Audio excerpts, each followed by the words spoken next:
Beberapa tahun yang lalu, NASA memainkan semacam permainan biliar kosmik dengan menabrakkan sebuah wahana antariksa ke sebuah asteroid. Tes ini dilakukan untuk melihat apakah kita bisa menggeser jalur batuan luar angkasa, dan ternyata berhasil. Karena setelah tabrakan itu, sesuatu yang tak terduga terjadi. Puing-puing mulai berterbangan dalam gumpalan-gumpalan aneh yang terorganisir. Dan salah satunya bisa aja sedang menuju tabrakan lambat dengan Mars.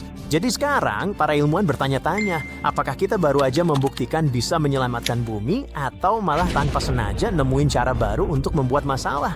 Asteroid yang menabrak bumi bukan cuma drama seru di film. Itu udah pernah terjadi dan akan terjadi lagi. Contoh yang paling terkenal, asteroid yang menabrak bumi 66 juta tahun lalu di tempat yang sekarang dikenal sebagai Semenanjung Yucatan. Kamu pasti udah pernah dengar soal yang satu itu. Itu mengubah bentuk planet dan mengakhiri era dinosaurus. Ilmuwan memperkirakan tabrakan selevel itu hanya terjadi tiap 100 juta tahun. Jadi saat ini kita tak perlu khawatir. Tapi pada tahun 1908 yang dikenal sebagai peristiwa Tunguska, sebuah ledakan di udara di atas hutan terpencil meratakan area seluas sebuah kota besar. Lalu pada tahun 2013, sebuah asteroid setinggi 60 kaki meledak di atas kota Chelyabinsk. Asteroid itu memang tidak menghantam tanah, tapi menghancurin ribuan jendela dan membuat hampir 1.500 orang harus dirawat di rumah sakit. Gelombang kejutnya mengelilingi planet ini 2 kali. Itu melepasin energi yang sangat besar. Ya, sebuah batu sebesar kapal pesiar kecil. Bayangkan harus menjelaskan ini ke agen asuransimu. Lucunya, di Amerika, asuransi rumah biasa sering menanggung kerusakan akibat sampah luar angkasa, dari meteor hingga puing satelit jatuh. Jadi, kalau ada batu dari luar angkasa yang menabrak atap rumahmu, secara teknis kamu terlindungi, asalkan itu bukan bagian dari invasi alien seperti di film Independence Day. Badan antariksa tuh nggak hanya khawatir soal batu-batu pemusnah dinosaurus, bahkan batu luar angkasa sebesar bus pun bisa bikin kekacauan dan ada puluhan ribu yang mengambang di luar sana. NASA dan badan antariksa lain sibuk memindai langit. Sejauh ini mereka udah mencatat lebih dari 30.000 asteroid yang mengorbit dekat dengan planet kita dan jumlahnya terus bertambah. Beberapa di antaranya melintas dekat bumi pada jarak yang lebih kecil dari orbit bulan. Ada juga yang tiba-tiba mendekat hanya dengan peringatan beberapa hari saja. Maka NASA bersiap meluncurkan NEO Surveyor pada 2027, teleskop luar angkasa inframerah untuk mendeteksi asteroid gelap yang sulit dideteksi teleskop biasa. Ini bagaikan penglihatan malam bagi tim pertahanan planet kita. Tujuannya bukan hanya melacak, tapi juga mencari cara mencegah tabrakan sebelum jadi masalah. Itulah visi misi DART NASA atau Double Asteroid Redirection Test. Akhir 2021, mereka meluncurkan wahana seukuran mesin penjual otomatis menempuh 7 juta mil untuk nabrak asteroid secepat kilat. Tanpa bahan peledak, hanya sensor, kamera, dan momentum. Idenya adalah untuk menguji dan melihat apakah menabrak asteroid dengan kecepatan penuh bisa sedikit menggeser lintasannya. Targetnya adalah Dimorphos, sebuah bulan asteroid berdiameter 530 kaki yang mengorbit asteroid yang lebih besar bernama Didymos. Karena keduanya saling mengitari dalam sistem biner yang rapi, setiap perubahan pada orbit Dimorphos akan mudah terlihat dari bumi. Pada dasarnya, ini adalah kelinci percobaan yang sempurna, cukup dekat untuk dipantau, cukup jauh sehingga risikonya nol, dan ideal untuk percobaan pukulan asteroid resmi pertama kita. Teleskop di bumi bisa melacak setiap goyangan, setiap perubahan secara real time, seperti nonton eksperimen luar angkasa dari halaman belakang rumahmu. Setelah sekitar 10 bulan perjalanan di luar angkasa, DART akhirnya mencapai targetnya. Pukulan itu mendarat tepat di dagu bulan kecil itu. Sebuah hantaman langsung. Sebelum tabrakan, Dimorphos mengorbit Didymos sekali setiap 11 jam 55 menit. Tapi setelah dihantam, orbit itu menyusut sekitar 33 menit. Dalam istilah luar angkasa, itu sangat besar. NASA awalnya berharap perubahan hanya 10 menit. Ternyata mereka mendapat lebih dari 3 kali lipatnya. Perubahan itu mungkin terdengar kecil, tapi dalam mekanika orbit, ini benar-benar ngubah permainan. Kecepatan Dimorphos melambat sekitar 2,7 mm per detik. Dan ya, itu udah cukup berarti kalau kita bicara tentang lintasan di luar angkasa yang membentang jutaan mil.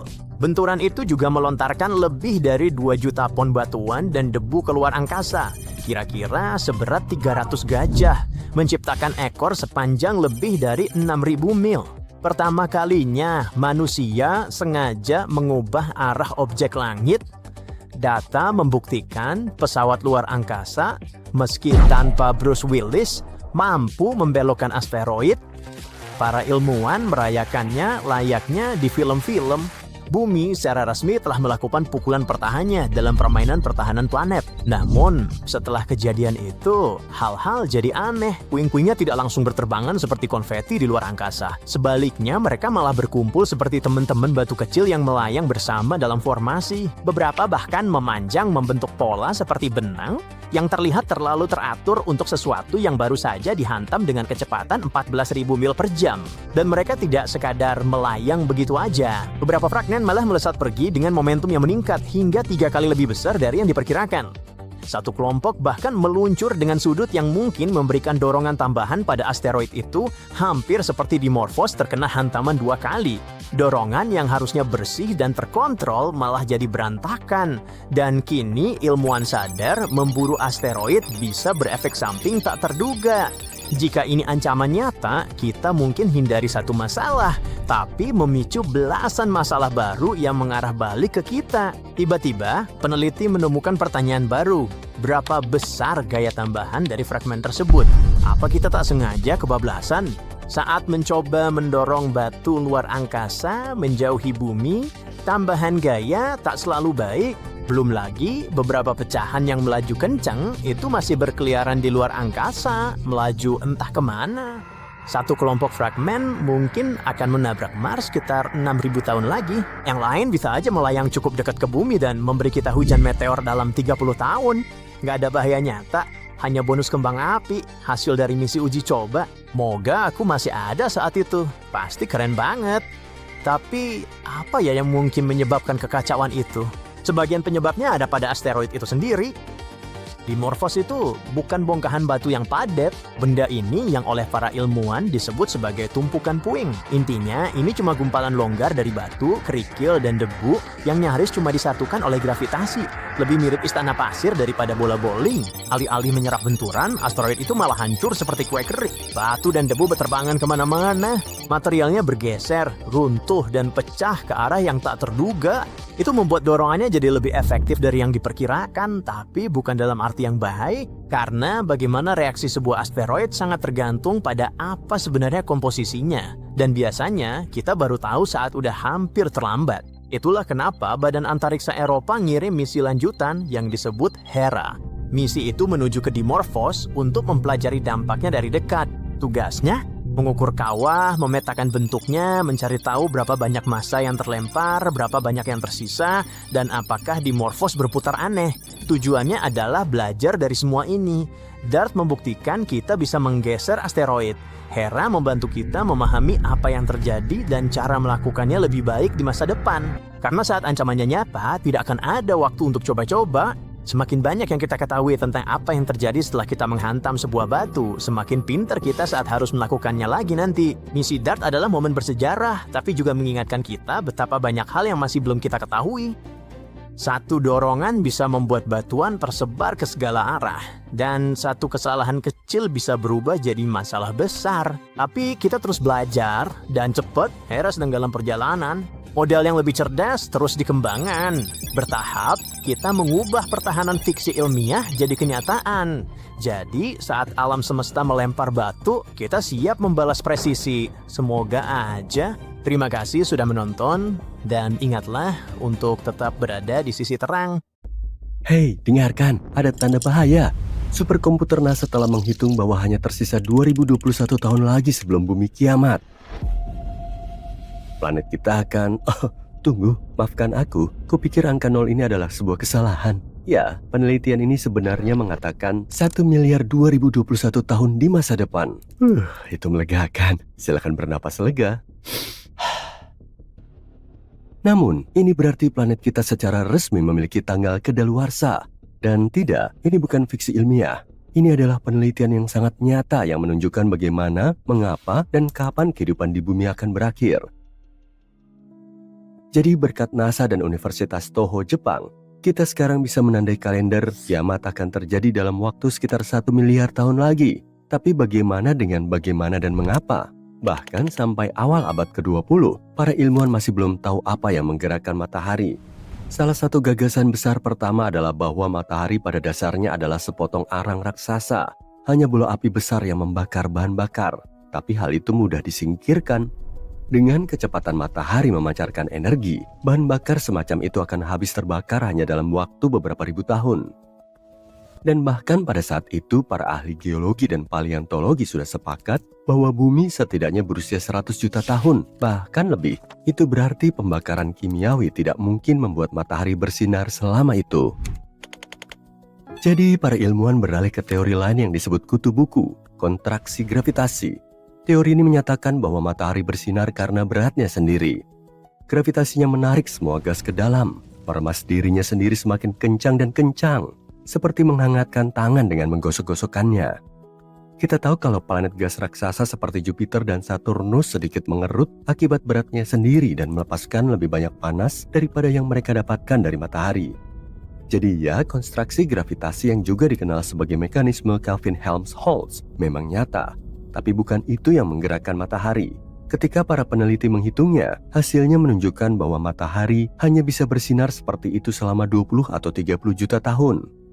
Akhirnya para ilmuwan mengetahui bahwa rahasia sebenarnya di balik kekuatan dan umur panjang matahari adalah sesuatu yang jauh lebih dahsyat, fusi nuklir. Jauh di dalam matahari, suhu di sana luar biasa panas, bisa mencapai 15 juta derajat Celcius. Dan ia berada di bawah tekanan yang luar biasa besar karena matahari sangat besar dan berat. Semua panas dan tekanan itu menggencet atom-atom hidrogen dan memaksa mereka untuk saling menempel. Ketika 4 atom hidrogen tergencet cukup keras, mereka berubah menjadi sesuatu yang baru, atom helium. Ketika hal itu terjadi, sedikit massa mereka berubah menjadi energi, dan itulah yang menjadi cahaya dan panas matahari. Selama berabad-abad, orang takut matahari suatu hari nanti akan menjadi dingin, dan itu akan terjadi pada akhirnya. Sekitar 5 miliar tahun lagi, bintang kita akan kehabisan hidrogen dan gravitasi akan mengambil alih. Tapi jauh sebelum itu, bumi sudah akan musnah. Menurut prediksi kepunuhan kehidupan dari NASA, planet kita akan menjadi batuan yang hangus dan tidak bisa dihuni lagi, bukan karena matahari akan padam, tapi karena terlalu panas. Ternyata, ide apokaliptik lama itu tidak sepenuhnya salah. Matahari akan menghancurkan kehidupan di bumi, tapi bukan dengan menjadi dingin.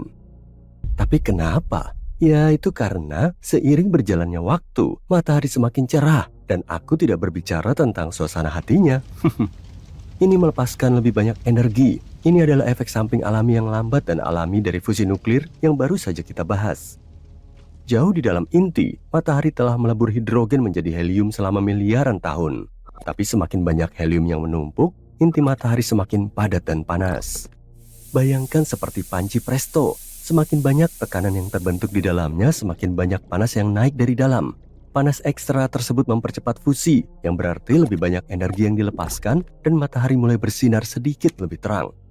Ini tidak dramatis, kita tidak akan menyadarinya seumur hidup, tapi android masa depan yang akan kita buat mungkin akan menyadarinya.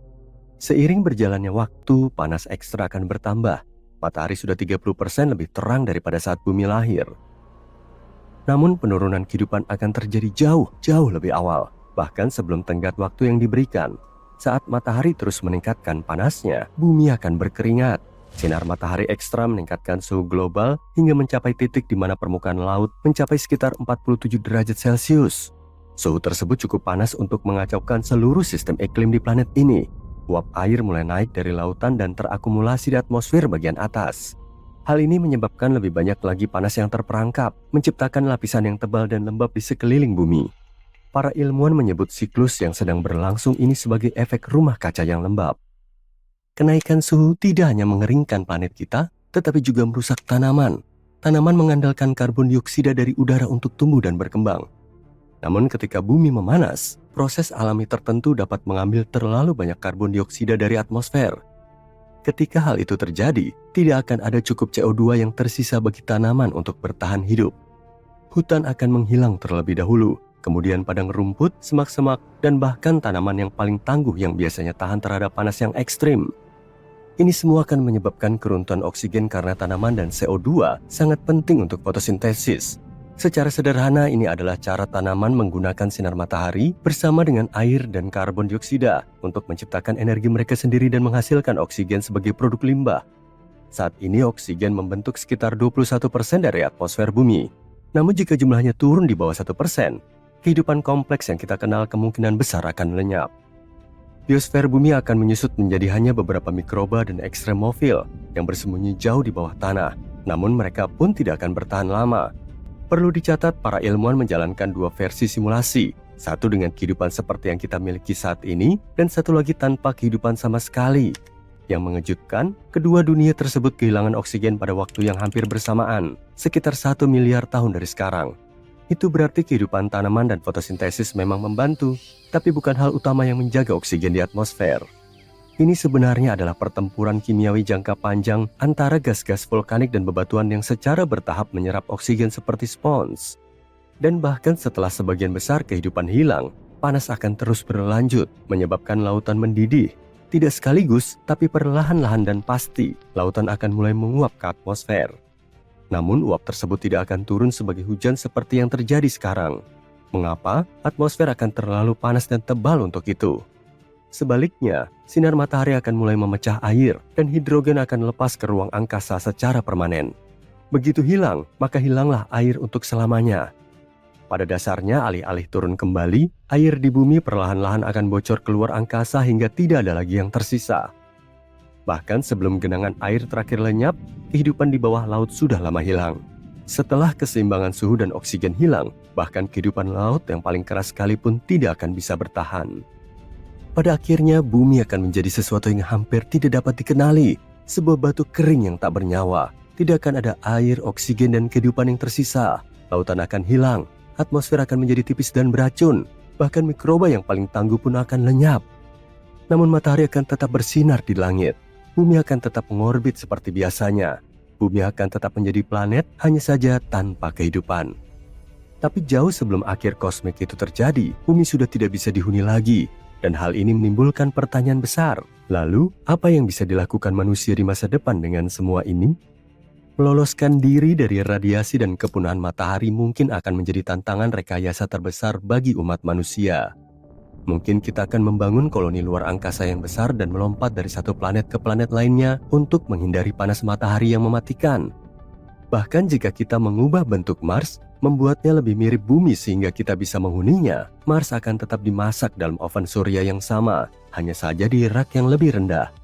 Atau mungkin kita akan tinggal di habitat ruang angkasa raksasa yang berputar, seperti silinder O'Neill, dunia mini yang mengambang dengan gravitasi dan udara, air, serta energi yang didaur ulang untuk mendukung kelangsungan hidup jangka panjang.